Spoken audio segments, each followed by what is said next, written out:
Ikompli l-kuntatt dirett bejn il-Partit Laburista u l-Kunsilli Lokali li huma responsabbli sabiex iwasslu l-leħen tar-residenti tal-lokal.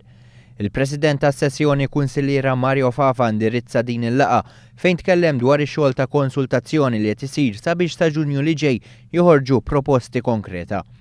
Fisser li r-rwol tal-Kunsilli Lokali bħala essenzjali għax minnu nnifsu huwa part integrali mir-riforma tal-Gvern fejn jidħol is-settur lokali.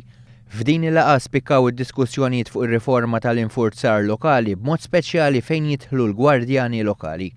Il-Kunsilliera esprimew tħassib tagħhom għas-sistema preżenti amministrata minn kumpaniji privati. Sistema li qed isservi biss bħala waħda taqliħ għal kumpaniji privati u biżejjed fuq iċ-ċittadin.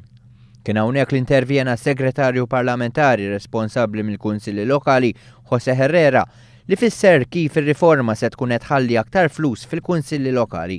Spjega kif l-istrutturi tal-gwardjani lokali se jinbidlu f'għodda li se sservi ta' skop edukattiv.